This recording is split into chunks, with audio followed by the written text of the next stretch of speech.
Fala, galera! Começando diferente hoje, com as duas mãos aqui, porque eu sempre começo assim, bonitinha. Estamos começando mais um episódio do podcast Jornada Múltipla, o nosso 5º episódio. E hoje, eu falo que todos os convidados são especiais, mas hoje o convidado é especial de verdade também. Que é a Vera Matos. A Vera é psicóloga, coach, mentora executiva e ela é sócia fundadora da empresa Autogestão e Desenvolvimento. É minha amiga. A Vera foi um networking que eu busquei e hoje tenho a oportunidade de atuar junto com ela. Eu falo isso pra todo mundo. Eu sempre puxo o saco dela ao vivo nas lives, mas é real. É uma inspiração. Então, quero que vocês conheçam hoje e ela vai se apresentar. Pode se apresentar aqui nessa câmera, Vera. Fala aí sobre você, Vera. Então, boa noite, Cláudia. É um prazer estar aqui com você, como sempre, né? Sempre que nós nos encontramos, as nossas conversas são super produtivas e divertidas, né?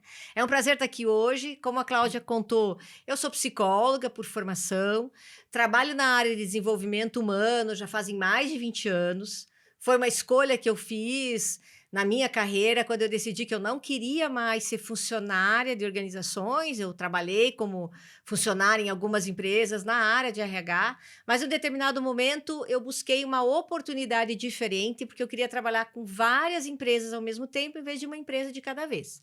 E tenho sido muito feliz nessa minha escolha, né, de poder trabalhar como consultora, como coach, como mentora, atendendo empresas de diferentes segmentos, de diferentes portes, nacionais e multinacionais. E é um prazer estar aqui com você hoje para a gente conversar sobre esse tema tão pertinente que é a ciência da felicidade. Uhul, então é isso, né? Eu quero falar que, assim, Vera, hoje eu quero descobrir se a felicidade, ela pode ser conquistada, se ela cai no nosso colo. Eu tô aqui sentada, daqui a pouco eu me sinto feliz, porque eu estou falando no podcast, ela cai no meu colo.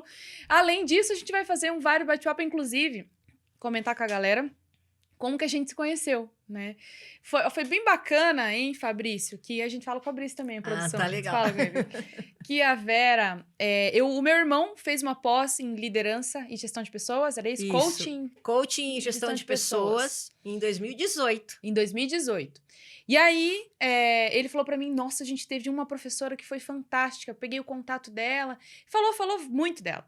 E aí, eu tive a oportunidade em 2019 de coordenar uma pós-graduação em liderança e gestão de pessoas, e uma das professoras foi a Vera. E aí eu a conheci, e eu não sei por que, em que momento eu descobri que você foi a professora, que ele falou super bem. Ou ele falou Vera, ou a gente comentou, você falou, eu dei aula aqui na Eu pós e contei pra tal. você que eu tinha dado aula na FATEB, né, em 2018. E aí você fez a conexão. Eu falei, não, mas será que você não deu aula pro meu irmão? E por aí foi.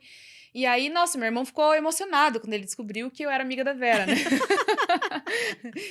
Eu vou mandar esse podcast pra ele vai assistir, né, Vai Júnior? gostar.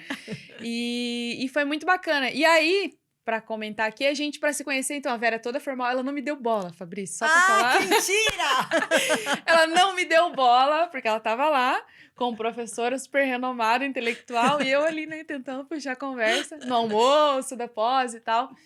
E aí, na primeira vez, a gente se viu, eram duas cidades diferentes, né? E na primeira vez a gente se viu, batemos um papo, conversamos e tal. Na segunda vez, a gente dormia, né? Chegava um dia antes, que era outra cidade e tal, no mesmo hotel, né? Em Jaguaraíva, que era a cidade. E aí a gente foi jantar juntas.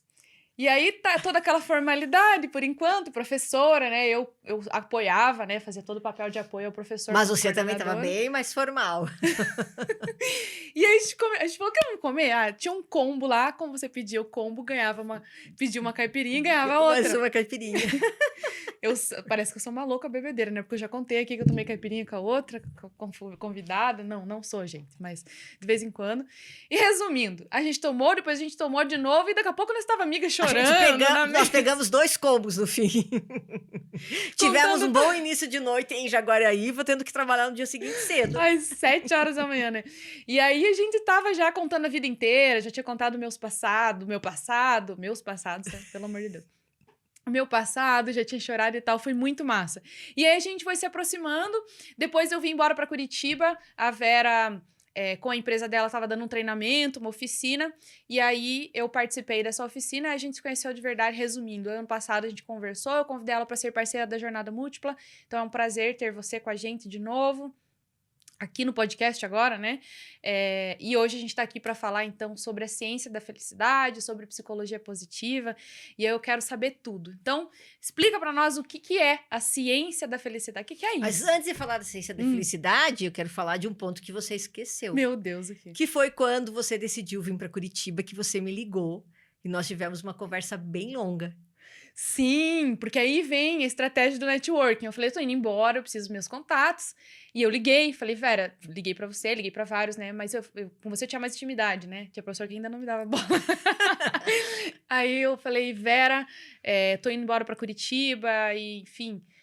E até você perguntei de local pra morar e tal, mas eu tô aí, tô à disposição, se tiver trabalho e tal. E nós moramos bem perto hoje. E no final das contas viram São vizinhos. praticamente vizinhos sobre isso. Praticamente vizinhos. A gente mora na mesma rua. Na mesma rua. Ela mora mais para cima do lado direito e eu moro do lado esquerdo.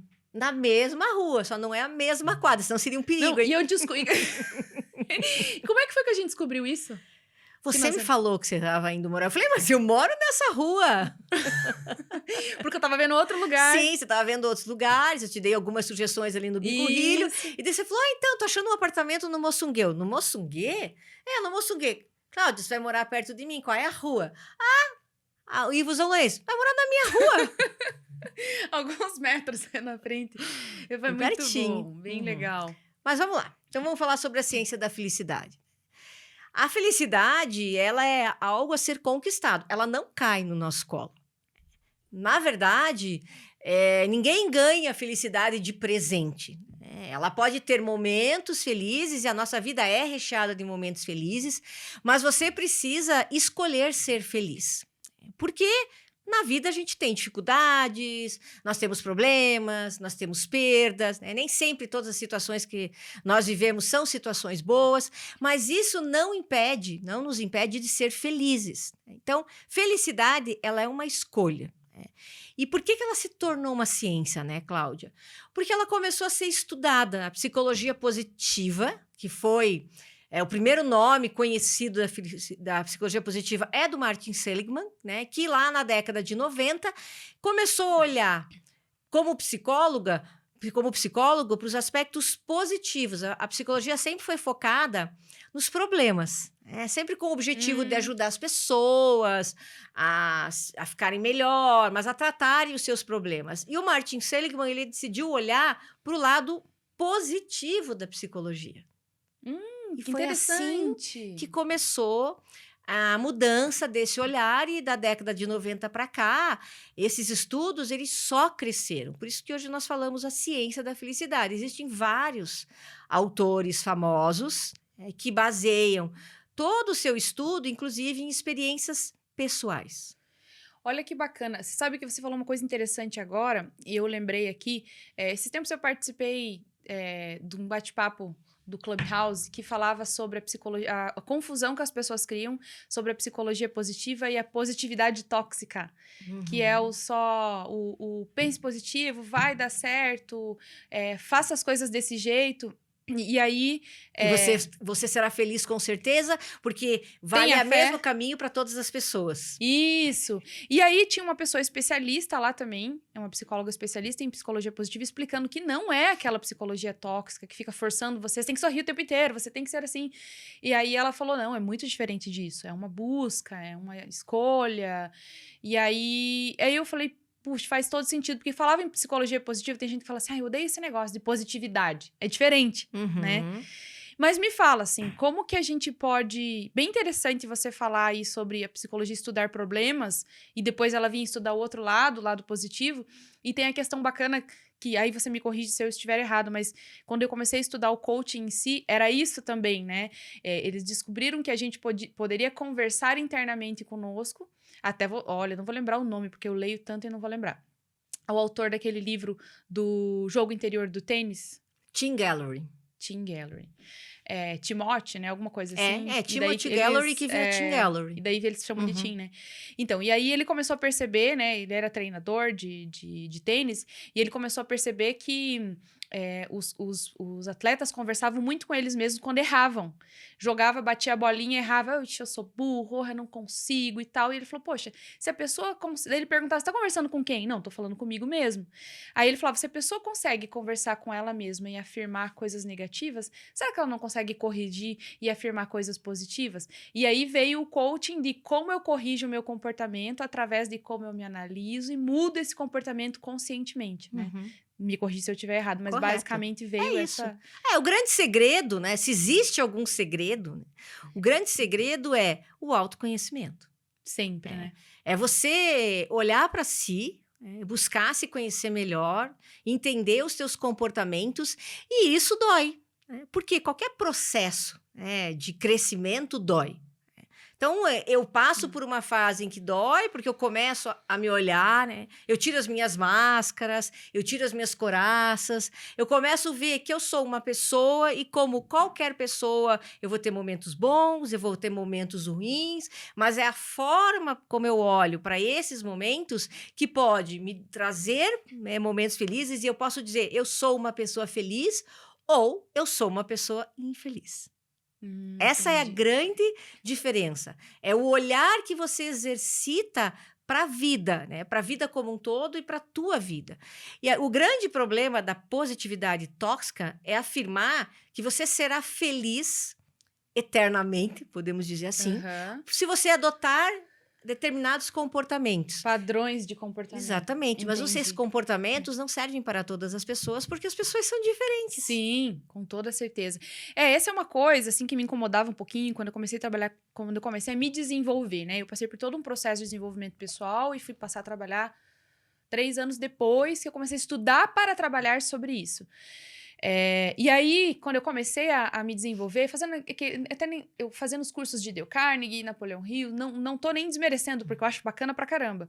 Mas é baseado em leis, em estudos de pessoas bem-sucedidas, o que elas tinham em comum, características de comportamento de pessoas bem-sucedidas. Então, eu pego lá tantas características, transformo isso num treinamento e treino as pessoas a se comportarem daquele jeito. Nessa forma. Só que, assim, muita gente performa, porque realmente são comportamentos bem assertivos, de pessoas bem-sucedidas, né? De produtividade, do próprio networking, né? Do mastermind que eles falam, de influência sobre as pessoas, né? Como fazer amigos, né? E tal. Influenciar pessoas. Influenciar pessoas. Só que é um dos jeitos, não é uma verdade absoluta. E muitas pessoas se frustraram e não conseguiram obter resultados, ser bem-sucedidas, mesmo praticando aqueles comportamentos, porque não era da pessoa. E porque não quer dizer que vai dar certo sempre. Então, eu meio que fiquei um pouco receosa com treinamentos comportamentais um tempo. E eu me apaixonei pela área de desenvolvimento pessoal quando eu descobri especificamente o coaching, porque ele faz você caminhar no seu ritmo, na sua realidade, e os outros que não são só de coaching, mas que têm a base do coaching, fazem isso. Fazem a pessoa refletir e pensar, a minha realidade é diferente. É aquela história, nós estamos saindo de uma largada aonde eu tô saindo depois. Por exemplo, se a gente falar até da mulher com relação ao homem no mercado de trabalho, nós estamos saindo do mesmo lugar, eu tô cheio de obstáculos. Você não precisa passar por esses obstáculos para chegar lá. Então, não tem como eu colocar como meta as mesmas coisas que ele. Se eu chego em casa, se eu tenho mais uma jornada para enfrentar. Enfim, basicamente era isso que eu queria falar. Mas foi aí que eu percebi também que não é uma coisa que você consegue, não tem um padrão. Né? Existem dicas, claro, existem sugestões, mas isso não significa que a mesma sugestão ou a mesma dica vai surtir o mesmo efeito para nós duas. Por quê? Porque as pessoas são diferentes. Nós vivemos hoje na era da diversidade, mas às vezes as pessoas não pensam que, se as pessoas são diferentes, elas terão comportamentos diferentes frente à mesma situação. E elas podem ter oportunidades até similares, mas a maneira como elas vão vivenciar essa oportunidade será diferente, porque as pessoas são diferentes. Sim. Então, não existe um padrão de comportamento ideal. Existe a compreensão de como eu sou e como, utilizando as minhas características comportamentais, eu conseguirei dar certo, mesmo que eu seja diferente de você, frente a uma mesma situação. A felicidade não fica fora disso. Entendi. Não fica fora disso. Né? Porque, vamos olhar, eu vivencio a experiência de ser desligada de uma organização. Ninguém quer ser desligado. Só que isso faz parte da realidade de quem trabalha em empresas. Né? A possibilidade de eu ser desligada é muito grande. Né? E muitas vezes, ou porque eu não estou performando, ou porque a empresa passa por uma reestruturação, ou porque eu não me alinhei com o meu novo gestor. Existem muitos motivos para ser desligado. Viver um desligamento não é fácil para ninguém, mas a diferença está em como eu olho esse desligamento. Eu posso olhar de um jeito, você de outro, Fabrício de outro, e é isso que vai fazer a diferença de como eu vou lidar com essa situação. Com essa situação. E aí é legal, porque assim, a gente vê muito julgamento quando a pessoa fala assim, mas você tem que ser feliz tomando um sorvete sentado no meio-fio ou numa pracinha. Porque para aquela pessoa isso representa felicidade, mas pode ser que para outra não. Uhum. Então a gente não pode julgar a pessoa que não enxerga isso como felicidade. Se a felicidade para ela tá em algo maior, ou até financeiramente, uma busca financeira, estar bem-sucedido numa empresa, é como ela olha para isso. O que é estar bem-sucedido? O que é estar bem-sucedido? Porque antes se dizia, né, que para ser feliz, eu precisava ser bem-sucedido. Né? E hoje os estudos comprovam que é o contrário. A pessoa feliz, ela tem uma possibilidade muito maior de ser bem-sucedida. Então, eu não serei feliz porque eu sou bem-sucedida. Se eu for feliz, eu serei bem-sucedida. É o contrário. Parece a mesma coisa, mas não é. Mas não é. Então, eu preciso ter um olhar apreciativo para a vida, porque isso aumenta as minhas possibilidades de ser bem-sucedida naquilo que eu faço. E não o inverso. Sim, faz todo sentido. Até o ano passado, quando eu lancei, teve bastante resultado, assim, eu lancei o primeiro curso online, a ideia da equipe era trabalhar o sucesso, né, atrair elas para buscar o sucesso, e eu fiquei um pouco receosa, porque as pessoas ainda têm uma visão de que sucesso é aquela pessoa que cresce na carreira e aparece de algum jeito, ou tem algum reconhecimento. E na fala, foi uma fala que atraiu muita gente, né, pro tráfego lá para o nosso curso, eu trouxe isso. O que é felicidade para você? Felicidade é poder chegar no final da tarde e dar um abraço no seu filho? Felicidade é poder ter horário livre? Felicidade é se sentir bem consigo mesma? É passar um batom vermelho e não ter vergonha? Talvez seja isso, né? E é uma coisa que eu aprendi, Vera, e me fala se faz sentido também. Durante muitos anos da minha vida, eu projetei a felicidade. Eu tenho levado uns tropeços aí nos últimos dias. Por quê? O que aconteceu? Eu criei um conceito de felicidade no futuro, porque na minha geração eu aprendi assim, minha geração, tá? Porque das outras talvez seja diferente. Você vai se ferrar hoje, você vai trabalhar, você vai dar o teu melhor, você vai dar o teu couro, e quando você estiver lá na frente, você vai colher os frutos. Então, eu gostava do que eu fazia, mas era um trabalho muito árduo. Eu abria mão de muita coisa que poderia me fazer feliz naquele momento. Por exemplo, aproveitar momentos com a minha família, mãe, pai e tal. Eu sempre estava cansada, eu sempre queria dormir porque eu precisava acordar no outro dia. Eu não passava muito tempo lá porque eu tinha coisas para fazer na minha casa. Eu lembro, assim, de datas comemorativas, Natal e Ano Novo, meus pais sempre foram super animados e eles queriam passar a madrugada conversando. E eu não, dava tal horário por causa das responsabilidades e tudo mais. Muitas vezes eu fiquei final de semana e trabalhando, enfim. E aí eu senti, porque eu achava que assim, calma, quando as coisas derem certo, quando eu não precisar mais estar nessa loucura, quando eu conquistar os meus objetivos, eu vou ter tempo para ser feliz. Então, por mais que eu esteja infeliz nesse momento, eu vou seguir, porque eu projetava aquela felicidade. Quando eu chegar lá, quando eu tiver isso, quando eu conquistar aquilo, quando eu conquistar meu espaço, enfim, minha independência financeira, depois quando os meus filhos estiverem maior, e por aí vai, quando eu construir a minha casa. Mas a felicidade, ela não pode ser projetada no futuro. Porque ela só vive no presente. A felicidade só vive no presente. Quando eu projeto que eu serei feliz no futuro, quem me garante que no futuro, primeiro, eu estarei aqui, e quem garante que a felicidade estará no futuro? A felicidade está no dia de hoje. E o grande problema não é só da sua geração, isso teve muito presente em algumas gerações, mas também não está estritamente ligado às gerações. Está ligado à nossa educação, está ligado à cultura do ambiente que eu convivo, né? Então, assim, eu preciso trabalhar a vida inteira, porque quando me aposentar, eu vou aproveitar a vida e ser feliz. Primeira pergunta: quem garante que você vai E estar aí eu viva para venho se com a minha própria aposentar? resposta, como diz Uhum. o nosso amigo Agostinho Carrara. É. Eu venho com a minha própria resposta, que é o quê? Quando eu cheguei lá, eu estava infeliz. Uhum.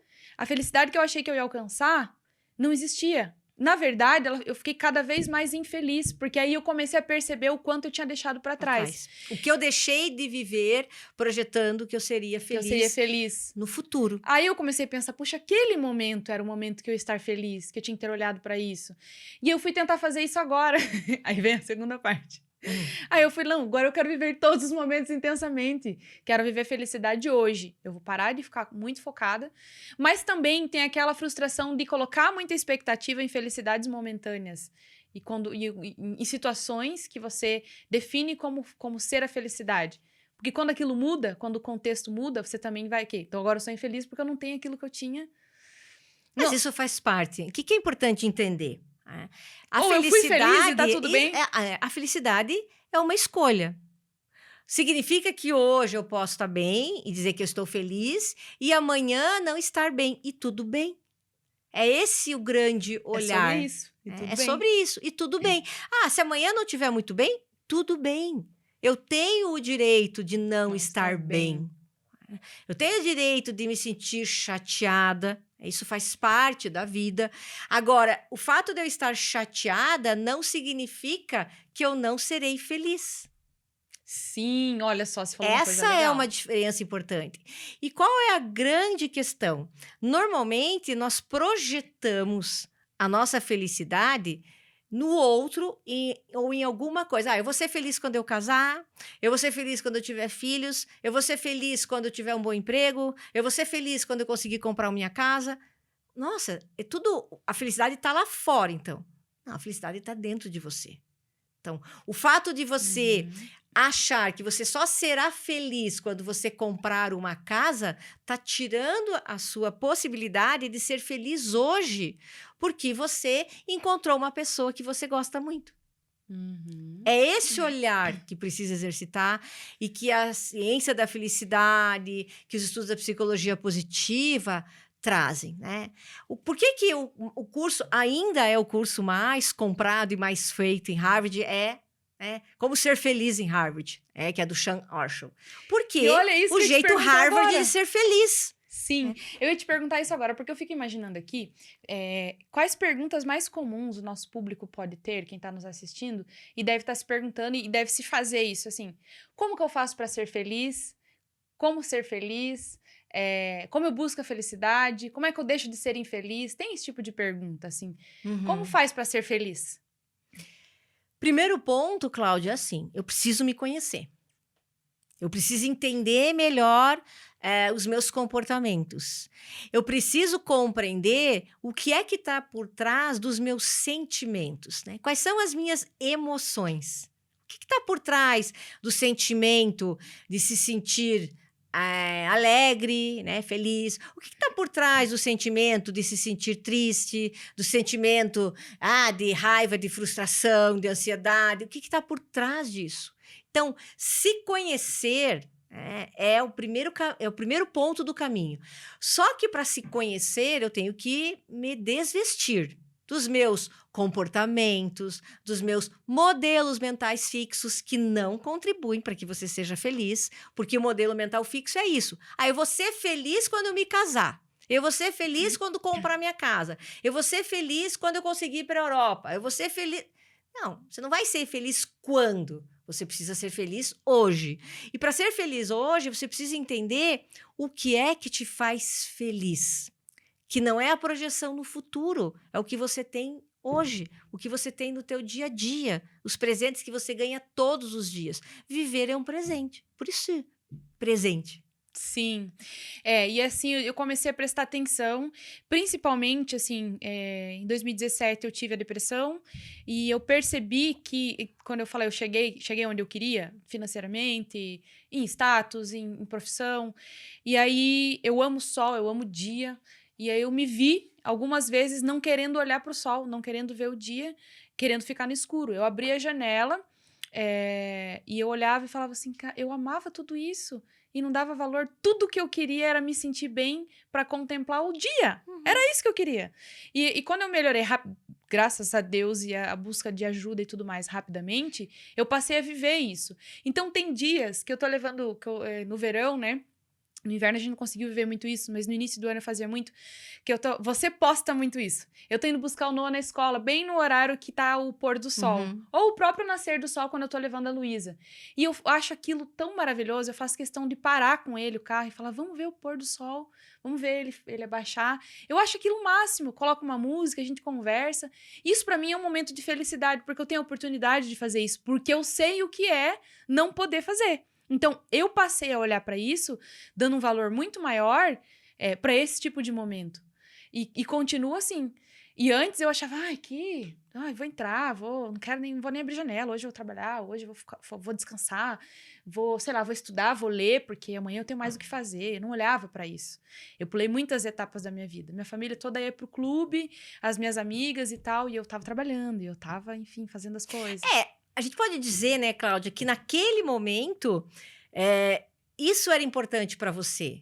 E não há problema nenhum nisso. O problema é que, por causa disso, você começou a abrir mão de situações, de experiências, né, que eram importantes para você também. Porque eu não tinha trabalhado meu autoconhecimento. Você não tinha se dado conta. Mas é importante. isso, né? A vida, ela não é só feita de trabalho, assim como não é só feita de lazer, assim como não é só feita de compras. A vida é um somatório. E eu preciso entender que o que faz a gente feliz é o ser e não o ter. E se você encontra muitas pessoas que depositam a sua felicidade no ter. E é o ser. E o ser significa o que é importante para mim de verdade. Se é importante para mim curtir o pôr do sol, para mim é. Eu sou uma apaixonada pelo pôr do sol. É porque a Vera mora no quinto andar. Eu moro no quinto andar. Só? Mas é que eu não tenho nada na frente do meu prédio. Mas é só quinto? Só quinto andar. Mas é que também ali você pega uma rua que eu pego pico. a subida. Né? Eu pego a subida. Então, assim, eu tenho muitas fotos, né? Até coloco lá da janela lateral, assim, lindo porque eu demais. tenho a grande oportunidade, né? De quando a gente comprou esse apartamento, eu tenho a grande oportunidade entre nós e o próximo edifício existe um grande espaço, que é a nossa garagem ainda, né? E o espaço da garagem do outro edifício. Então, a gente nunca terá nenhum edifício ali, porque o terreno é nosso ou do vizinho. E isso me abre a expansão de poder não só olhar o pôr do sol todos os dias, mas olhar o verde todos os dias. Porque, para mim, isso é importante. Não obrigatoriamente é importante para todo mundo. A ciência da felicidade, a psicologia positiva, ela trabalha muito em cima do que a gente chama de forças. As forças de caráter. As forças de caráter, eu quero falar um pouco aqui, porque fez toda a diferença na minha vida quando eu descobri. E você começou a comentar comigo, eu falei, quero saber sobre isso. Fez toda a diferença. Quando eu comecei a estudar mais, né? Vou ler, vou fazer curso, né? Eu descobri as forças de caráter. Por quê? A psicologia positiva, ela trabalha assim, todos nós somos capazes. Né? Mas outras teorias também falam isso. Sim, mas poucas teorias olham e dizem assim, você é capaz de fazer qualquer coisa, desde que você deseje. Jung já falava isso lá atrás, né? No início do século passado, quando ele se tornou dissidente do Freud. Ele se tornou dissidente do Freud por quê? Porque ele dizia, você é capaz de fazer qualquer coisa. Você precisa se dar conta apenas do quanto de energia você vai ter que investir para isso, para fazer o que você deseja, né? E entender que existem atividades, né? Existem trabalhos que você vai ter mais facilidade, porque tem mais a ver com o seu perfil, e outros que você vai ter um pouco mais de dificuldade porque tem menos a ver com o seu perfil. Mas a tua força produtiva vai te permitir. Você só vai definir, eu quero investir a minha energia produtiva nesta caminhada, mesmo não tendo talvez tão a ver com o meu perfil quanto a outra caminhada, mas se você quer, você vai fazer e vai dar certo, porque você é capaz. Então, Jung já tinha, no início do século passado, um olhar positivo para as capacidades do ser humano.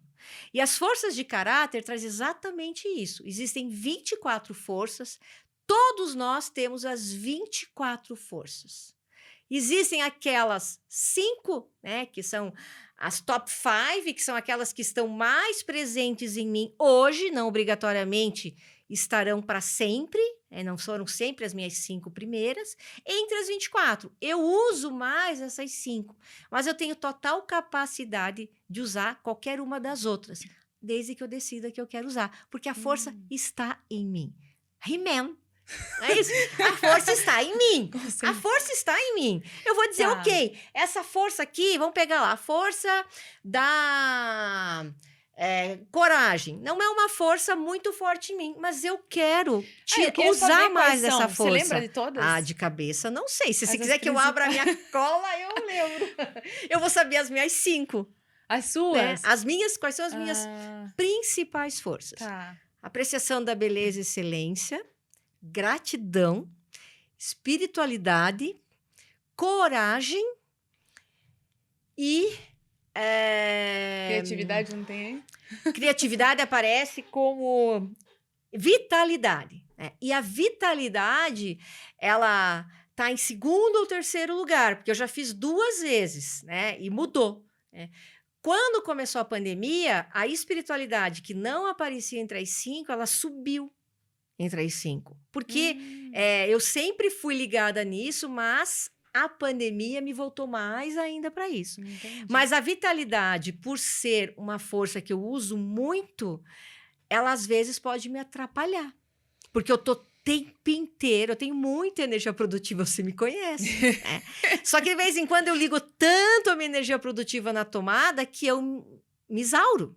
E aí a vitalidade, em vez de me ajudar, ela pode me atrapalhar. Então, existem liderança, existe justiça, existe... É muito parecido com valores. Claro. As forças de caráter estão ligadas aos valores. Né? Sim, porque daí então, eu já lembro 24, aqui dos meus. E justiça é uma... Justiça é uma força grande, de caráter. Né? Existem 5 virtudes e dentro dessas 5 virtudes estão distribuídas as nossas forças de caráter. E as virtudes são os valores. Sabe que loucura isso?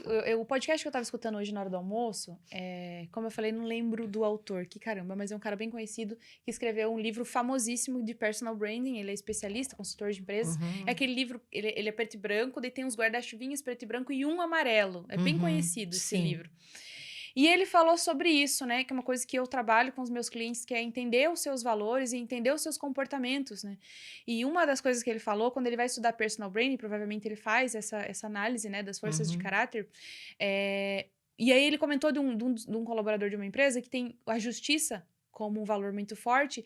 Então, tudo que tem de problemas na empresa, ele tá envolvido. Ele fica levantando bandeira.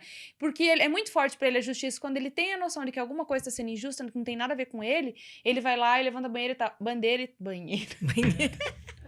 Levanta a bandeira. Pode ser até na banheira. Hoje eu penso em tomar um banho de banheira. Olha que coisa. Acho que eu vou chegar em casa e fazer isso. Mas, enfim. E aí, o cara tava passando uma imagem ruim. Não era que ele queria transmitir na cabeça dele. Poxa, eu tô falando isso porque é injusto, mas o jeito que ele tava levando, combatendo toda e qualquer injustiça dentro da empresa, tava transformando ele num revoltado, num rebelde. Né, porque ele tava usando aquela força demais. E isso acontece com a gente. Porque se eu tenho, entre as 24 forças, 5 que eu uso mais, e eu começo a usar muito, por exemplo, eu tenho lá apreciação da beleza e excelência, tá? Primeiro lugar. Agora ela foi para 2º e o amor foi para 1º. Eu tenho um olhar muito otimista para a vida. E também tenho um nível de exigência, porque a apreciação da beleza e da excelência revela o quê? Um nível de exigência muito alto pelo fazer bem feito. Então, eu sou bastante crítica, eu sou muito exigente, não só comigo, mas com as outras pessoas também. Então, quando eu exagero nisso, eu posso dar uma escorregada. Mas eu tenho um olhar muito otimista para a vida. Isso fez com que algumas vezes as pessoas me dissessem assim, abertamente na minha cara: Vera, eu não sei se você é muito ingênua ou você é burra. Nossa. Eu carreguei isso por alguns anos, né? Falei, nossa, mas... Eu não acho ingênua, então será que eu sou burra? Que eu sempre procuro olhar o lado bom, né, das coisas? Quando eu me encontrei com a psicologia positiva, eu vi que muito do que estava sendo estudado e muito que se falava, eu até praticava de uma forma empírica, né? E por isso fez tanto sentido. Entendi. Porque eu vejo o lado bom das coisas. E isso, às vezes, incomoda o outro, que não consegue ver isso. Então, por isso que às vezes falam, se você é ou ingênua ou você é burra. Porque não é possível essa situação, você está tentando olhar para essa situação e achar ou que as pessoas não estão agindo errado, ou elas não estão manipulando, ou você quer achar graça em uma coisa difícil. Não é que achar graça. Eu Sim. quero tirar uma aprendizagem. Olha, que eu me identifico muito com isso, porque essa é uma coisa mesmo, assim, que faz todo sentido pra mim, de sempre procurar esse olhar. E aí, eu lembro uma vez, assim, que eu falei assim, eu não lembro por que a gente chegou nesse assunto, e a pessoa me perguntou em live, e eu falei assim, caramba, eu não sei se as pessoas de fato não gostam de mim, ou já me criticaram tanto, ou eu não tô olhando pra isso. Talvez eu não esteja olhando para isso, talvez eu até esteja recebendo várias críticas, ou já me falaram, mas eu não olhei para isso e não absorvi. Eu sempre procurava olhar, ou até qualquer coisa que viesse, que não me agradava muito, eu olhava como um aprendizado, uma situação difícil como aprendizado, e bola para frente. E é um aprendizado. É uma oportunidade de aprendizado. É difícil, né? É complicado, a gente sofre, mas é um aprendizado. Eu vejo que eu me tornei... A fase do sofre é difícil. Mas eu vejo que eu me tornei uma pessoa melhor por tudo que eu passei. Minha vida sempre foi fácil? Não foi. Já passei por perrengues. E eu quero que você daqui a pouco fale um pouquinho, né, sobre a tua experiência de vida, assim, que eu acho que é bem bacana. Você também tem uma história que eu descobri depois também, né, num bate-papo do próprio Clubhouse. Tô sumida, inclusive, nunca mais apareci por lá. Eu também, não. Eu até foi um up no começo, depois. Enfim. Parece que eu não tenho mais paciência. Mas que eu admirei bastante, assim, também o quanto você levou de críticas, de julgamento, principalmente, né? E você pegou tudo isso e fez de escada pra você chegar até aqui. E eu acho que é isso. Às vezes eu fico me analisando, eu sempre falo, eu cheguei à conclusão que sou retardada, mas às vezes eu fico... Eu chego a algumas conclusões importantes. Eu acho que eu sou inteligente, eu acho. E aí, nessa, eu pensando assim... por que eu... Mesmo passando por algumas dificuldades, eu nunca quero desistir. Eu sempre quero mudar. Tem o tempo do luto, que é normal. O Vale da Sombra da Morte tem horas que não é fácil, né? Mas eu sempre acredito que eu vou sair daquilo. E aí eu fico pensando... Eu vi uma frase do Joel J, não sei de onde que realmente vem, se é dele ou não, eu até postei. E eu penso assim, é difícil você derrotar uma pessoa que nunca desiste. Se você deseja o mal para aquela pessoa, se alguém deseja o mal para mim... que eu desista quer me derrotar de alguma forma, ela vai cansar, porque eu não vou desistir nunca, entendeu? Vou morrer levantando a bandeira. Mas assim, eu não consigo, é algo de mim. Então eu passo por vários momentos e fico mal, entendo isso, e depois, agora beleza. O que eu posso tirar de lição disso? Isso não quer dizer, né, Cláudia, que... mas então quem faz isso é melhor que o outro. Não, simplesmente é o jeito daquela pessoa. É isso que é importante entender. Até porque tem lições inúteis, né? Claro sofri muito, mas aprendi com isso. Putz, mas eu precisava ter sofrido tudo isso para aprender com isso? Não precisava, mas aí é que tá. Eu não tenho controle, né? Eu adoro esta frase. Que vem lá de Sartre, olha que faz tempo, né? Você não é capaz de controlar tudo que acontece com você, mas você é capaz de escolher o que fazer com o que acontece com você. Quando a gente vai ler lá, né, Em Busca de Sentido, do Viktor Frankl, que viveu e sobreviveu num campo de concentração e que voltou ao uso ano passado por causa do momento que a gente estava vivendo no mundo, você olha assim, nossa, ele viveu num campo de concentração. Ele era médico, exatamente. E ele era judeu. Ele era judeu. E ele foi pego, ele viveu em Auschwitz, a família dele morreu e ele sobreviveu. E quando você vai ler o livro dele, que é um livro assim, fininho, que já tem mais de 72 edições eu tenho ele digital, vou te mandar. Me manda. Ele tem mais de 72 edições pelo mundo. Que o cara passou por tudo isso e depois ele analisou tudo isso, foi isso? Como psiquiatra e trouxe estudos. Sim. Na verdade, assim, o primeiro conceito lá do locus de controle, então era isso que eu tava de vendo. Viktor Frankl. Olha só. Então, ele viveu, né, toda a experiência do campo de concentração. Existe agora um outro livro também, né, que é A Bailarina de Auschwitz, que tem uma diferença porque é uma mulher, e ele viveu no campo de concentração, ele já era médico, então ele já tinha, né, uma formação, mas ela tinha 16 anos. Nossa. E os dois são sobreviventes. E por que que eles são sobreviventes? Porque eles escolheram, ele traz isso bem claramente no livro, assim, eu escolhi que enquanto eu pudesse controlar a minha possibilidade de sobreviver no campo, eu faria isso arduamente. Ele sabia que na hora que o alemão decidisse que ia levar ele para a câmara de gás, Tudo bem, ele não ele ia é ter um- mais Aham. controle. Mas ele fez de tudo para que ele não fosse levado. E aí ele trabalhava nos serviços forçados. Ele controlou psicologicamente tudo que precisava ser feito para não ir. Sim. Ele trabalhava lá nos serviços forçados, eles tinham aqueles sapatos que um frio desgraçado. Às vezes o pé dele estava numa chaga só. E ele conseguiu, não, porque assim, o judeu não pode trabalhar, pode estar magro, não tem o que comer, esquelético, mas ele tem que trabalhar. O judeu não pode trabalhar, então ele vai para a câmara de gás. Ele fez amizade com o alemão que cuidava do ambulatório médico. Ele conversava, e ao longo do tempo, o alemão começou a proteger ele. Então, quando ele baixava a enfermaria, o alemão dava um jeito de não expor que ele estava na enfermaria para ele não ser encaminhado para a câmara de gás. E ele fez isso o tempo todo em outras situações. E ele foi um sobrevivente. Claro ele que fez? a gente sabe que poucos conseguiriam, não só falando da inteligência que ele teve sobre isso, mas poucos teriam essa oportunidade. Porque, por exemplo, aqui eu tenho que defender todos os lados, né? Já vou te falar por que eu tô te fazendo essa pergunta. Por exemplo, uma coisa é ele ir lá e fazer amizade, ele entrar e o cara dar uma protegida, mas você imagina 50 pessoas fazendo isso, você acha que o cara ia conseguir proteger todo mundo? Ia, porque ele escolheu, Cláudia. E a grande questão, o que ele fala no livro, né? Que ele percebeu que quando a pessoa decidia que não aguentava mais lutar, e a pessoa não era obrigada a lutar, ela morria. De algum jeito ela morria. Não via esperança. E assim, a gente vive isso hoje. Exatamente. Tem pessoas que deixam de fazer escolhas na vida. E é uma escolha, na verdade... E assim, já é uma escolha. Por isso que eu digo que ser feliz é uma escolha, né? Viver é uma escolha. Porque ele falou, eu escolhi, não vou morrer. E ele não teve uma oportunidade diferente dos outros. Ele buscou as oportunidades. Tá. A pergunta que eu ia fazer, que foi muito polêmica, você já deve ter ouvido falar, que uma pessoa, uma palestrante que se dizia coach, por exemplo, e deu uma queimada no filme legal, no coach, inclusive, ela fez uma palestra e ela falou que os judeus morreram porque queriam. E, cara, ela levou uma invertida, assim, nas redes sociais. Ela falou que os judeus morreram porque não tinham um mindset. Eu não sei porquê, provavelmente ligado a isso. Um mindset para sobreviver.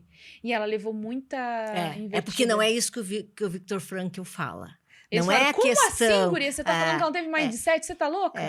Não é isso que ele fala. É diferente da fala dela. Porque o que ele falou foi que ele fez de tudo para isso e ele conseguiu. Teve uma estratégia, na verdade. Teve uma estratégia. E aí, quando ela falou que eles morreram porque eles não queriam viver, ela colocou assim, não, então eles só morreram porque eles se entregaram. Não é isso. O que o Viktor Frankl fala é assim, eu olhava para as pessoas e percebia que a pessoa, ela não aguentava. E eu tinha que respeitar isso. Né? Mas todos eles lutaram para sobreviver. Só que usaram armas, vamos falar em armas, usaram estratégias, vamos tirar armas, vamos falar estratégias. Usaram estratégias diferentes. Não é porque ele era melhor que os outros, não era porque ele era mais inteligente que os outros. Tá, mas aí que tá. E uma pessoa ignorante, será que teria? Porque falando de um médico psiquiatra, né? Um estudioso. Então vamos lá pra menina de 16 anos.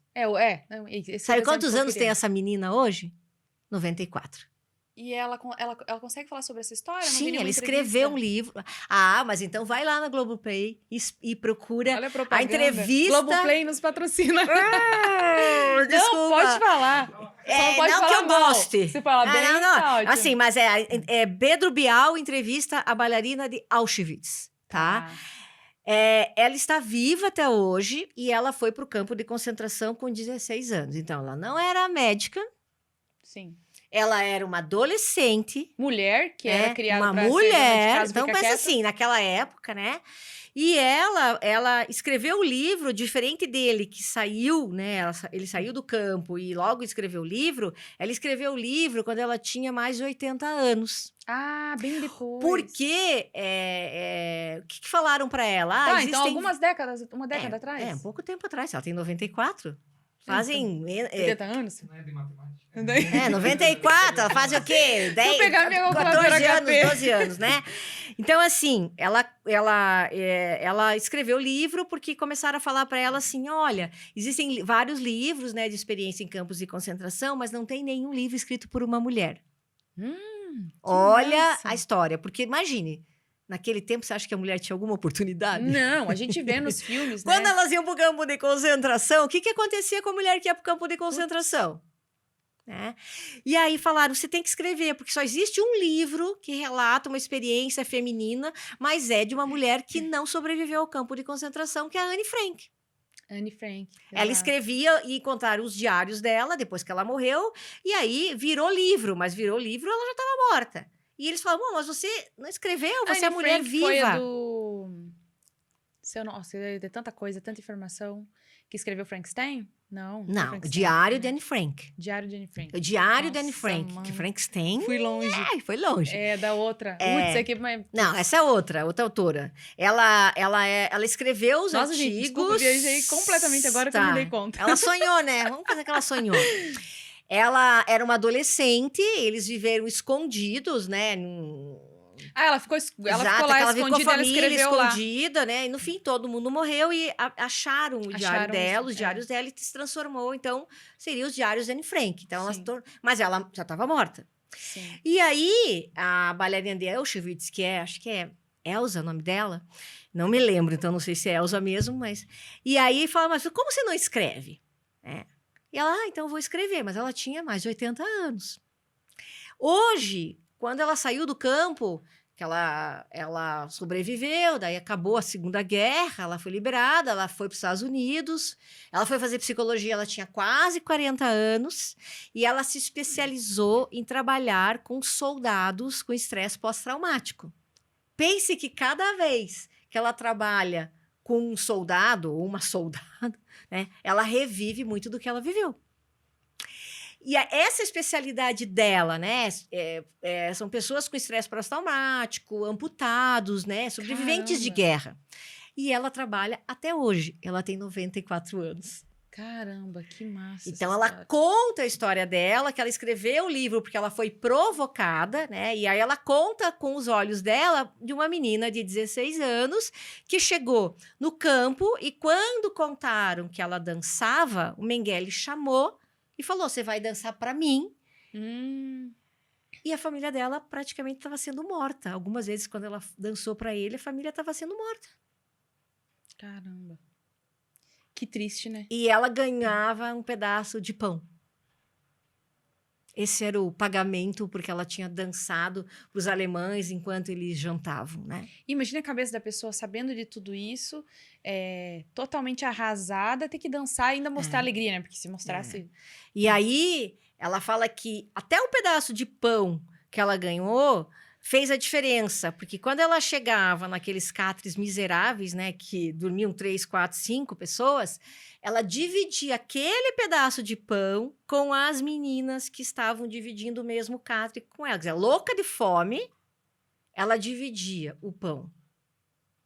Porque ela achava que ela tinha que dividir, porque ela não queria morrer, mas também não queria que as outras morressem de fome. Então, todas passavam fome, mas passavam menos fome, porque além daquela sopa rala que ganhavam, tinha um pedacinho de pão. Sim. E ela conta, foram essas meninas que me tiraram do chão numa transferência de um campo de concentração para o outro, porque eu estava tão fraca que eu não conseguia caminhar. E se eu tivesse caído no chão, eu seria morta. E as meninas não deixaram ela ficar caída no chão. Levantaram.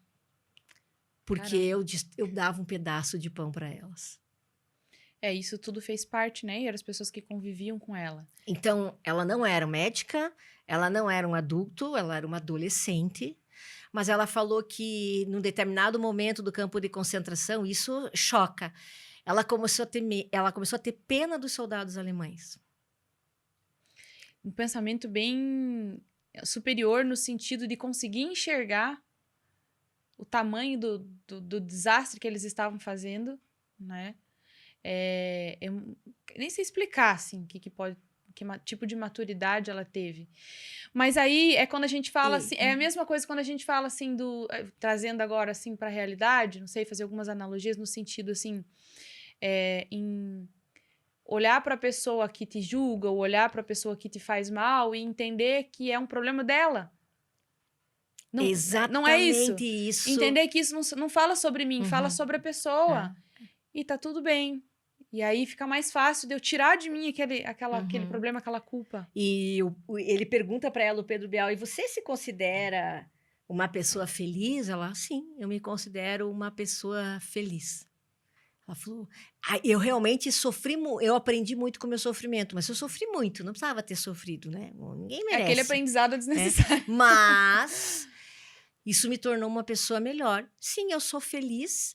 E eu sou feliz ajudando outras pessoas, porque eu aprendi. Exato. E ela trabalha até hoje, com 94 anos. Caramba. E ela poderia ter morrido há muito tempo, porque pense que até pelas... ela saiu do campo de concentração, ela ficou lá 3, quase 4 anos, numa subnutrição total. Ela tinha 30 quilos.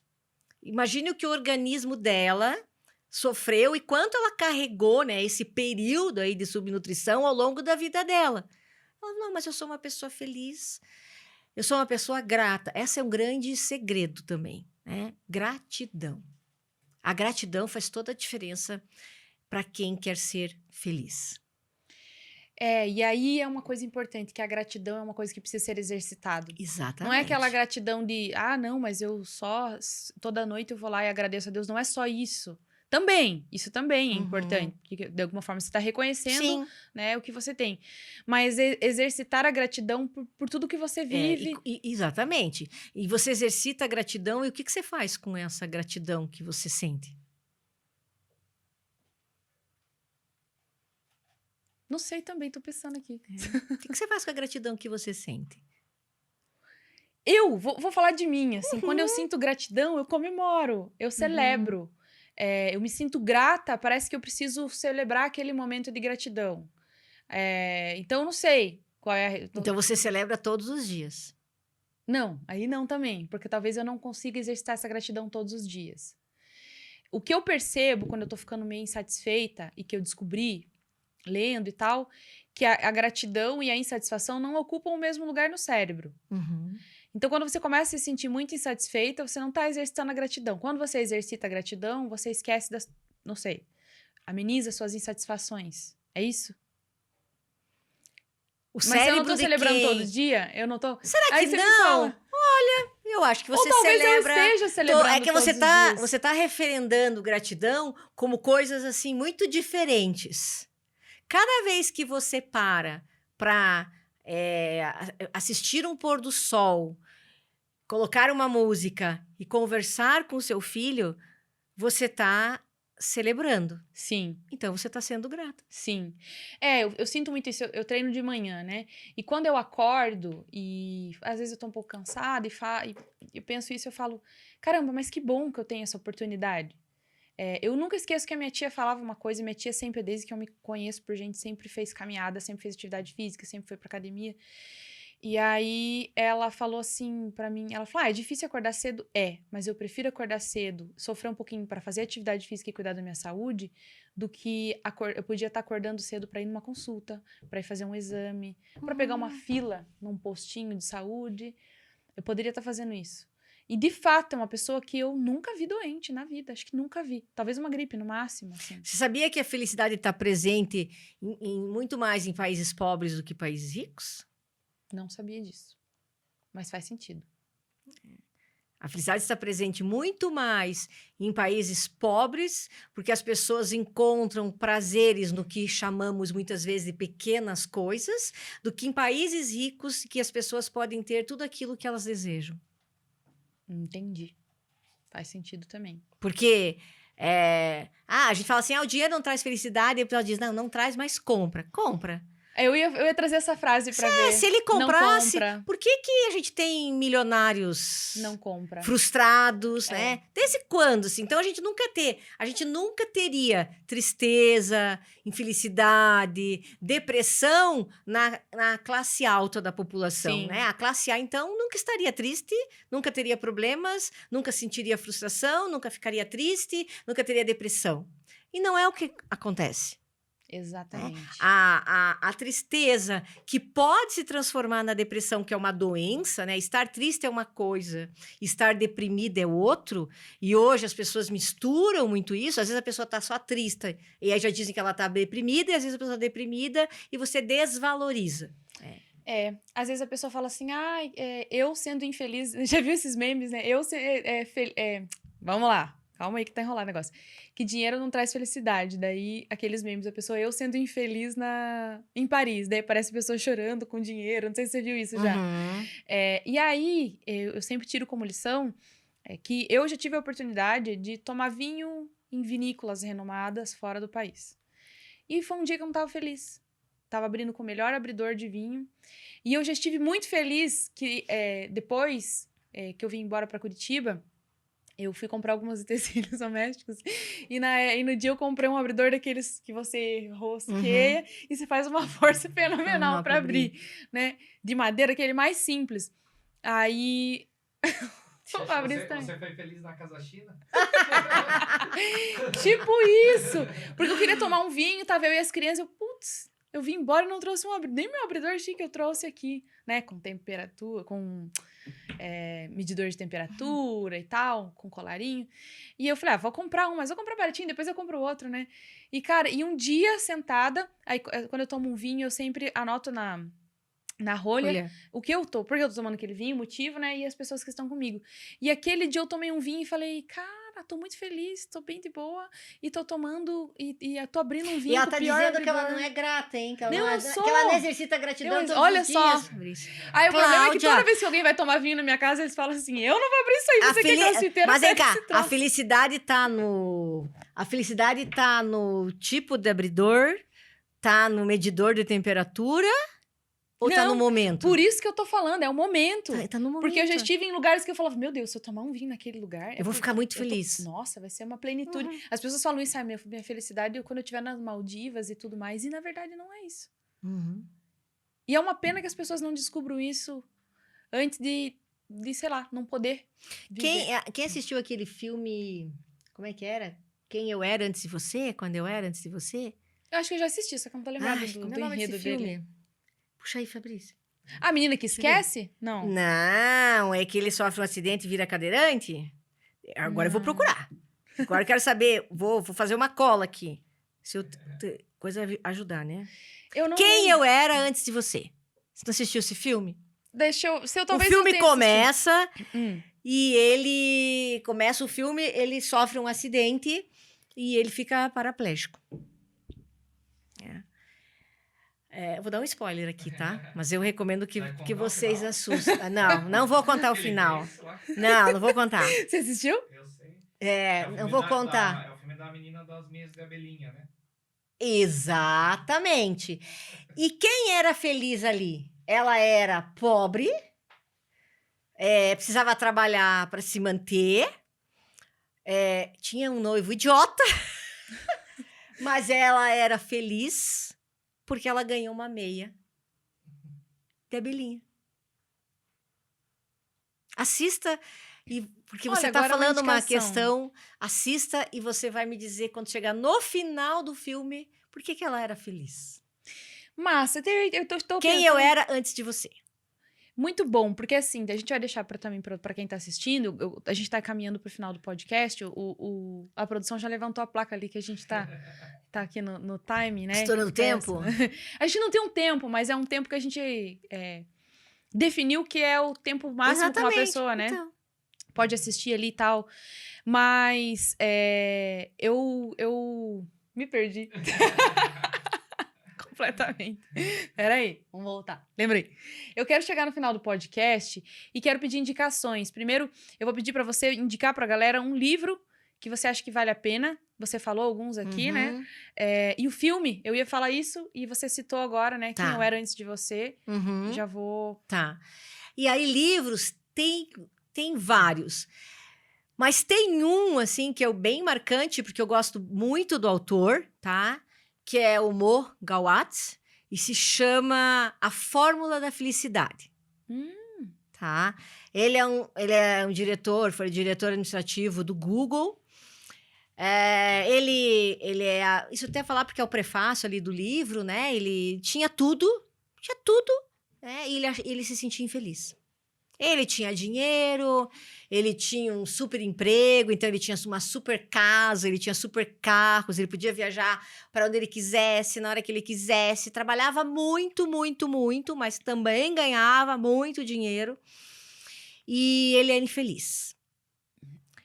E também vou falar porque está ali no prefácio, quem puxar para comprar o livro na Amazon, por exemplo, vai encontrar. O filho dele morreu de um dia para o outro. E por que o livro se chama Fórmula da Felicidade? Porque ele traz que na verdade é uma simples equação, que as pessoas acham que é uma equação matemática, né? Mas ele traz assim, o que você precisa para ser feliz?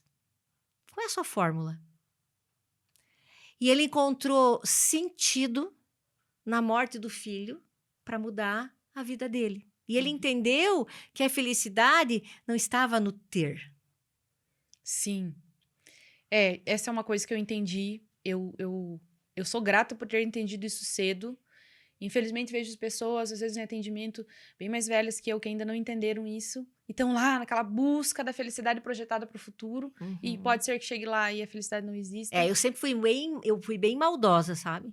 Eu digo que eu era maldosa. Deixa eu só falar um pouquinho antes da gente terminar. Quando eu trabalhava com transição de carreira, né? Eu trabalhei com transição de carreira durante 9 anos. Então, eu atendia as pessoas que eram desligadas e ganhavam o processo de transição de carreira da empresa que tinha desligado, né? É o famoso outplacement, que acabou se chamando transição de carreira, porque quando você fala outplacement, todo mundo pensa no novo emprego. E a transição de carreira te abre um leque de possibilidades. Sim, o novo emprego pode ser uma possibilidade, mas pode ser consultoria, pode ser negócio próprio, pode ser lecionar, pode ser fazer de um hobby uma forma de ganhar dinheiro. Então, a gente chamava de transição de carreira. Hoje eu não faço na autogestão, mas eu trabalho com coaching de carreira. E tem uma diferença aí. E aí, quando as pessoas... isso aqui, eu falei, então tá bom. E você vai ser feliz depois que você se aposentar? Vou. E quem disse que você vai estar vivo para se aposentar? Só parava e dizia assim, nossa... Não, mas me diz. Onde é que está escrito que você vai estar vivo para se aposentar? Então, você está guardando dinheiro para quem? Porque no caixão, ele não vai.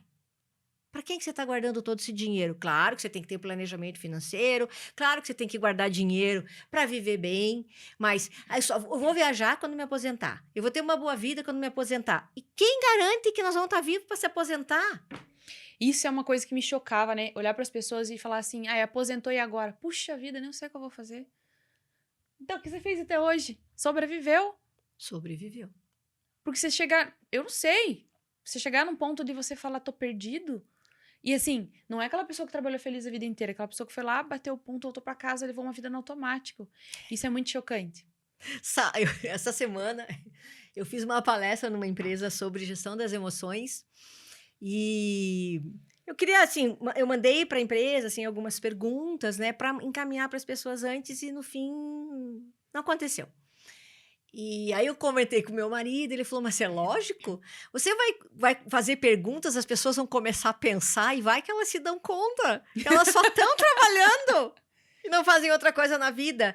E uma das perguntas, quando abri, eu falei, a pergunta era, você fez alguma coisa para você nos últimos 5 dias? As pessoas responderam lá, e o que você sentiu com isso? E vou dizer para vocês que veio um grande número de não. Não fez. O que você fez para você nos últimos 5 dias? Você fez alguma coisa para você? Não. Aí teve sim. Aí outro falou, nem pensei nisso. Será que fiz? Caramba. Aí você nem descobre que você é retardado, igual eu descobri recentemente. Gente, porque você não olha pra você. Pra mim, nos últimos 5 dias. Pensa bem. Isso é complicado. Parece simples, mas não é. Porque esse 5 mais 5 mais 5, né? E não pode ser romantizado. A gente teve muitos anos de romantização do trabalho árduo, né? Uhum. E eu vivi essa fase. Né? Trabalhar. E eu, no caso, assim, não só trabalhar, né? Mas era trabalhar quando cheguei em casa e dar-lhe trabalhar com o filho e ver as coisas. E aí eu não podia perder tempo, então eu nunca pude... eu nunca me permiti sentar assistir uma TV, porque pra mim era perder tempo. Eu tinha tanta coisa que eu queria fazer, eu sempre tive muita visão de futuro. Então, assim, já que eu não podia escolher, eu tinha que fazer o papel da minha maternidade, dar atenção pra minha filha, e depois eu tinha que trabalhar. E aí eu pensava assim, que horas que eu vou ler uma coisa que não... Então, eu era muito, muito focada nesse Agora sentido. que eu vou ler uma coisa que me dê prazer? Que me dê prazer. E que não seja pro meu trabalho? Não, isso não existia, essa possibilidade também. Que horas que eu vou sentar assistir uma televisão? E eu comecei a me permitir muito, sabe? Muito. Então, assim, mudei bastante. E com toda a certeza absoluta, o autoconhecimento, que eu venho trabalhando desde 2012, me trouxe duas lições, não, conclusões. Primeiro ponto,